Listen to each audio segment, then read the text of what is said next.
जय हिंद मेरे सभी प्यारे प्यारे विद्यार्थियों को। मैं आयुष सिंह आपका स्वागत करता हूं आपके हमारे अपने चैनल पर सॉल्यूशन अभिषेक। और आगे बढ़ने से पहले इस वीडियो को लाइक कर दीजिए और चैनल को सब्सक्राइब करके इस वीडियो को शेयर कर दीजिए अपने यार दोस्तों और चाहने वालों के साथ। आज है 14 फरवरी 2022 और आज से जितने भी रिलेटेड इंपॉर्टेंट क्वेश्चन बन सकते हैं मैं आपके लिए इस वीडियो में लाया हूँ। चलिए शुरू करते हैं, हमारे क्वेश्चन की तरफ से आगे बढ़ते हैं। क्वेश्चन नंबर 1, निम्नलिखित में अभी पूछा जा रहा है। आपको मैं पहले क्वेश्चन पढ़ने का टाइम देता हूँ ताकि आप लोग को ऐसा ना लगे कि हाँ आप पे बोझ है, तो आप पहले क्वेश्चन पढ़िए फिर शुरुआत करते हैं। थोड़ा सा कोशिश करिए कि हाँ जो है आप कोशिश कर सकें इसको करने के लिए। फ़िलहाल तो इतना टाइम काफ़ी है आपके लिए। निम्नलिखित में से किसके द्वारा अनुमोदित ड्रोन स्कूल द्वारा single window digital sky platform के माध्यम से जारी रिमोट जो है पायलट सर्टिफिकेट देश में ड्रोन के संचालन के लिए प्राप्त होगा? तो इसका आंसर है ऑप्शन नंबर 2, नागरिक उड्डयन महानिदेशालय से। चलिए आगे बढ़ते हैं, इसके बारे में डिटेल फॉर्म में जानते हैं। देश में ड्रोन पायलट लाइसेंस की अनिवार्यता ख़त्म कर दी गई है। अब जो नागरिक उड्डयन महानिदेशालय है यहाँ पे इनके द्वारा जो है अनुमोदित ड्रोन स्कूल द्वारा एक single window digital sky platform के माध्यम से जारी रिमोट पायलट सर्टिफिकेट देश में जो है ड्रोन के संचालन के लिए प्राप्त होगा। मेड इन इंडिया ड्रोन को जो बढ़ावा देने के लिए भारत में विदेशी ड्रोन के आयात पर भी एक रोक लगा दी गई है। चलिए क्वेश्चन नंबर 2 की ओर बढ़ते हैं। फरवरी 2022 में किस देश के राष्ट्रपति ने अपना इंडो पैसिफिक रणनीति जारी करा? तो इसका आंसर है ऑप्शन नंबर 4, अमेरिका ने। अब जो अमेरिका है राष्ट्रपति इसके जो बाइडेन के प्रशासन ने 11 फरवरी 2022 को अपने इंडो पैसिफिक रणनीति को है जारी कर दिया है। अब इसने भारत को दक्षिण एशिया और हिंद महासागर में एक समान विचारधारा वाले भागीदार और नेता के रूप में मान्यता दी है, जो दक्षिण पूर्व एशिया में सक्रिय है और सबके साथ जुड़ा हुआ है। दस्तावेज क्षेत्र में चुनौतियों से निपटने के लिए जो सामूहिक क्षमता के निर्माण पर केंद्रित है। चीन की जो मुखरता है महामारी और जलवायु परिवर्तन इस पे आदि पे। अब जो क्वेश्चन नंबर 3 है, भारत ने देश के पहले कोविड-19 प्रकोप का प्रबंधन करने के लिए किस देश को चिकित्सा आपूर्ति की एक खेप जो है भेजी है? तो इसका आंसर है ऑप्शन नंबर 2, किरीबाती ने। चलिए आगे बढ़ते हैं, इसके बारे में थोड़ा डिटेल फॉर्म में जान लेते हैं।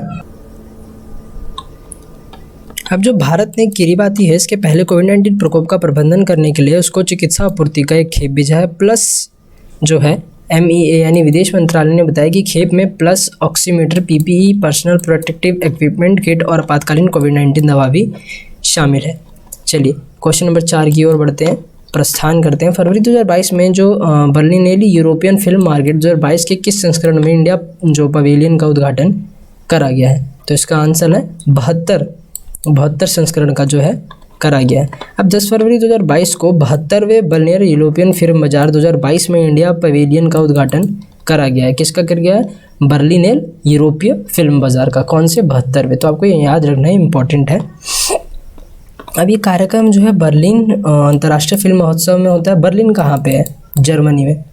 जर्मनी की कैपिटल ही जो है बर्लिन है।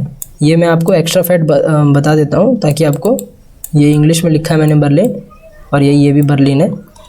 अब जो उद्घाटन है सत्र की मेज़बानी सूचना और प्रसारण मंत्रालय, राष्ट्रीय फिल्म विकास निगम और भारतीय उद्योग परिसंघ द्वारा की गई है। अब जो इसकी मुद्रा है ना, मुद्रा ये भी यूरो है। क्यों? ये यूरोप कंट्री में है। जितनी भी यूरोप कंट्री हमारी उसकी ज़्यादातर जो है करेंसीज यूरो ही है, तो आपको ये चीज़ भी याद रखनी है। चलिए आगे बढ़ते हैं। अब क्वेश्चन 5 में लिखा हुआ है कि किस संस्थान ने भारतीय वैज्ञानिकों की एक टीम ने डेयरी उत्पाद से अगली पीढ़ी जो है प्रोबियोटिक जीवाणु जो लैक्टोबैसिलस प्लाटरम JB-C5S की पहचान करी है? तो इसका आंसर है institute, option number 3, institute of advance study in science and technology. अब ये जो चीज़ है ना, ये दही में पाई जाती है ज़्यादातर। क्यों? यहाँ पे लिखा हुआ है लैक्टोबैसिलस और जीवाणु है। दही में आपको पता है ना दही कैसे जमती है? जब ये जो लैक्टोबैसिलस एसिड के जो कीड़े होते हैं, जीवाणु होते हैं एक तरह से, जो कि हमारी सेहत के लिए अच्छे होते हैं, वही दही में पाए जाते हैं। जब दूध में घुस जाते हैं तो एक तरह से दही बना देते हैं, जिसे हम कहते हैं खट्टापन होना। अब इंस्टीट्यूट ऑफ जो advance study in science and technology है IASST गुवाहाटी के भारतीय वैज्ञानिकों की एक टीम ने एक डेयरी उत्पाद से जो है ये अब प्रोबियोटिक जीवाणु है लैक्टोबैसिलस जो प्लाटाराम JBC5S की पहचान करी गई है। अब उत्पाद ने स्वस्थ रूप से जो उम्र बढ़ने को बढ़ावा देने में बहुत अच्छा प्रदर्शन दिखाया। टीम ने इस प्रोबियोटिक जीवाणु का उपयोग करके एक दही भी विकसित करा है। अब अगली पीढ़ी के जो जीवाणु लैक्टोबैसिलस हैं ये प्लाटाराम JBC5 की पहचान करी गई है। इसका नाम है तो आपको याद रखना है। क्वेश्चन नंबर 6, निम्नलिखित में से किस IIT ने जो महिला वैज्ञानिक है डॉक्टर E पनगुजली इनको बेंजोबिथायोफिन नामक एक औषधि रूप से महत्वपूर्ण यौगिक के उत्पादन के लिए हरित पद्धति विकसित करने के लिए जो पेटेंट है ये प्रदान करा गया। तो IIT मद्रास पेटेंट क्या होता है ना, अगर ये आपके पास होता है तो आपसे कोई चीज़ ले नहीं सकता, अगर ले लेगा तो उस पर केस लग जाएगा प्लस उसको फंड देना पड़ेगा आपको। पेटेंट ये चीज़ होता है। और की पॉइंट्स जानते हैं इसके बारे में। अब जो IIT मद्रास है इसकी एक महिला वैज्ञानिक है डॉक्टर E पनगुजली को बेंजोबिथायोफिन नामक औषधि रूप से महत्वपूर्ण यौगिक के उत्पादन के लिए हरित पद्धति विकसित करने के लिए एक पेटेंट प्रदान किया गया है। अब नई विधि में माध्यम के रूप से जो पानी, कमरे के तापमान और गंधहीन जो ज़ांथाटे है खुली हवा के वातावरण का उपयोग करके एक पॉट जो है तरीके से मुफ्त, सस्ती, व्यावसायिक रूप से उपलब्ध शुरुआती सामग्री और उत्प्रेरक को संभाला शामिल है। चलिए आगे बढ़ते हैं हमारे नेक्स्ट क्वेश्चन की ओर। क्वेश्चन से पहले एक चीज़ मैं आपके लिए लाया हूँ।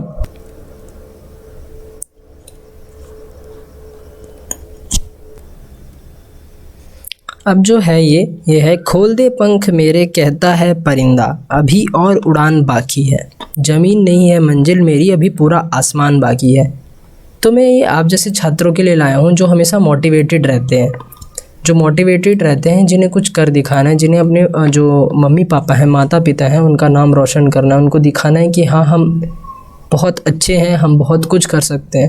क्योंकि माँ बाप से बड़ी खुशी तो कोई खुशी नहीं होती, ऐसा मैं मानता हूँ। और मैं सोचता हूँ कि जो मेरे विद्यार्थी हैं प्यारे प्यारे अच्छे अच्छे, ये भी यही मानते होंगे। खोल दे पंख मेरे कहता है परिंदा, अभी और उड़ना बाकी है, ज़मीन नहीं है मंजिल मेरी। ये परिंदे आप हो जिसकी ज़मीन जो है मंजिल है वो ज़मीन नहीं है, पूरा आसमान है। जैसे एक परिंदा देखते हो पूरे आसमान में खुले उसकी तरह एक तरह से घूमता रहता है, खुले उसकी तरह इन द सेंस कि जैसे जिसका एक तरह से मान लिया जाए कि मन है, बहुत ज़्यादा मन है, वो खुले दिल का आशिक है, एक तरह से ये समझ लीजिए। मेरे कहने का मतलब है ये। ओके। और आज 14 फरवरी भी है, लेकिन मैं आपको हैप्पी वैलेंटाइंस डे नहीं कहूँगा क्योंकि ये हमारे कल्चर में नहीं है। मैं तो ये कहूँगा कि ज़रा याद, जो शहीद हुए हैं उनकी ज़रा याद करो कुर्बानी, जो हमारी लता मंगेशकर जी ने गाया था, आपको भी याद ही होगा। तो ये आप ही के लिए है। और मुझे कमेंट बॉक्स में, जो इस वीडियो का लाइव चैट नहीं है, कमेंट बॉक्स में आप हर एक वीडियो में जो अपलोड करूँगा उसमें अच्छे से अच्छा मोटिवेशन कोट जो है, ऐसे ही मोटिवेटेड रहने के लिए आप मुझे लिखेंगे। और मैं ये आपको चैलेंज करता हूँ कि आप सब लिखेंगे, जिसका मुझे अच्छा लगेगा मैं उसका इस वीडियो के माध्यम से नाम लेके बताऊंगा। मैं भी देखना चाहता हूँ कि कौन कितना मोटिवेटेड है, हाँ किस में ज़िद है सरकारी नौकरी पाने की। क्योंकि आपकी जो मंजिल है वो सरकारी नौकरी होनी चाहिए और सरकारी नौकरी से ऊपर होनी चाहिए, मैं ऐसा मानता हूँ। क्यों? क्योंकि लोग बोलते हैं 12वीं पास कर लो, कॉलेज पास कर लो तो मौज ही मौज है, पर असली मौज तभी मिलेगी जब आप सरकारी नौकरी ले लोगे। हाँ थोड़ा नौकरी करना पड़ेगा, जॉब करना पड़ेगा, 9 से 6, 9 से 5, किसी का 10 से 6, 10 से 7, लेकिन मौज तो रहेगी ना कम से कम। जैसे कि अभी महामारी में गया, सबने देखा। टाइम वेस्ट ना करते हुए नेक्स्ट क्वेश्चन की ओर बढ़ते हैं। क्वेश्चन नंबर 7, निम्नलिखित में से किसने सार्वजनिक क्षेत्र की संस्थाओं की श्रेणी में वर्ष 2020-21 के लिए वित्तीय रिपोर्टिंग में उत्कृष्टता के लिए ICAI पुरस्कार प्राप्त करा है? तो इसका आंसर है रेलटेल। चलिए, अब जो रेलटेल है इन्होंने सार्वजनिक क्षेत्र की संस्थाओं की श्रेणी में वर्ष 2020-21 के लिए वित्तीय रिपोर्टिंग ICAI पुरस्कार प्राप्त करा है। अभी जो प्लाक है कंपनी को श्रेणी में विजेता घोषित किया गया था। ये पुरस्कार institute of chartered accountants of India ICAI द्वारा किया गया था, जो प्रमुख लेखा निकाय और 1958 में इन पुरस्कारों के लिए वार्षिक प्रतियोगिता आयोजित कर रहा है। चलिए क्वेश्चन नंबर 8, रक्षा मंत्रालय ने high altitude pseudo satellite HAPS विकसित करने के लिए निम्नलिखित में से किसके साथ एक डिज़ाइन और जो है विकास अनुबंध पर हस्ताक्षर कराए। तो इसका आंसर है option number 4 new space research and technology. इसके बारे में मैंने आपको अभी हाल ही में बताया था, हाल ही में नहीं, मेरे कल के करंट अफेयर्स में बताया था, जिसने देखा होगा उसको तो पता होगा। रक्षा मंत्रालय ने high altitude pseudo satellite HAPS विकसित करने के लिए new space research and technologies के साथ एक डिज़ाइन और विकास अनुबंध पर हस्ताक्षर किया है। अब HAPS के बारे में जानते हैं। लगातार कई महीनों तक हवा में रह कर निगरानी पर ये कर सकेगा और संचार का समर्थन करने के में ये सक्षम रहेगा। इसमें प्रमुख प्रोटोटाइप डेवलपमेंट पार्टनर के रूप में हिंदुस्तान एरोनॉटिक्स लिमिटेड जो है हल होगा। क्वेश्चन नंबर 9, राष्ट्रीय कृषि एवं ग्रामीण विकास बैंक नाबार्ड ने कृषि पारिस्थितिकी आधारित कार्यक्रम जीवा शुरू किया है। ये कितने राज्यों में अपने मौजूदा वाटरशेड और बॉडी जो है कार्यक्रम के तहत प्राकृतिक खेती को बढ़ावा देगी? तो इसका आंसर है ऑप्शन नंबर 11। चलिए आगे बढ़ते हैं, इसके बारे में थोड़ा डिटेल फॉर्म में भी जानते हैं। अब जो राष्ट्रीय कृषि एवं ग्रामीण विकास बैंक है नाबार्ड, इन्होंने जीवा शुरू करा, एक आधारित कार्यक्रम है। अब ये 11 राज्यों से मिलकर जो है ये अपने मौजूदा वाटरशेड और बॉडी कार्यक्रम के तहत प्राकृतिक खेती को बढ़ावा देगा। जीवा का उद्देश्य क्या है? कृषि पारिस्थितिकी के जो सिद्धांत है उपयोग सुनिश्चित करना और कृषक समुदाय को प्राकृतिक खेती और ले जाना। ओके, क्योंकि इन क्षेत्रों में जो है व्यावसायिक खेती का काम नहीं कर सकती। क्वेश्चन नंबर 10, भारतीय वायुसेना ने कितने सदस्यों का एक दल सिंगापुर एयर शो 2022 में भाग लेने के लिए फरवरी 2022 में सिंगापुर के चंगी अंतर्राष्ट्रीय हवाई अड्डे पर पहुंचा है? तो इसका आंसर है 44। कितने? 44। चलिए आगे बढ़ते हैं। जो सिंगापुर एयर शो है 2022 में भाग लेने के लिए भारतीय वायुसेना ने एक जो 44 सदस्य टुकड़ी है, इसको 12 फरवरी 2022 को सिंगापुर के चंगी अंतर्राष्ट्रीय हवाई अड्डे पर पहुंचा। अब एयर शो 15 से 18 फरवरी तक आयोजित किया जाएगा। सिंगापुर एयर शो के एक द्वैवार्षिक कार्यक्रम है जो वैश्विक विमान उद्योग को अपने उत्पादों को प्रदर्शित करने के लिए एक मंच प्रदान करता है। तो दोस्तों आज के लिए इतना ही, कल फिर से मिलेंगे नए करंट अफेयर्स के साथ। तब तक के लिए thanks for watching. Like and share करें, सब्सक्राइब करें, बेल आइकन बटन को प्रेस करें लेटेस्ट नोटिफिकेशन से रिलेटेड। ये वीडियो सुबह 6 बजे लाइव होती है, जैसा कि मैं आपको रोज़ बताता हूँ। कल संडे था तो थोड़ा 1 घंटा लेट हुई, ताकि आप लोग को भी थोड़ा सा रेस्ट मिल सके। जो लोग 6 बजे उठते हैं वो 7 बजे उठ जाएंगे और प्लेलिस्ट में ऐड हो जाएगी, आप वहाँ से देख सकते हैं। इसका जो क्या बोलते हैं PDF है वो आपको टेलीग्राम ग्रुप में मिल जाएगा, जिसका लिंक हमने डिस्क्रिप्शन में दिया है। और जो आज का शाम का टॉपिक है आप उसमें आना ना भूलें। तब तक के लिए जय हिंद, वंदे मातरम।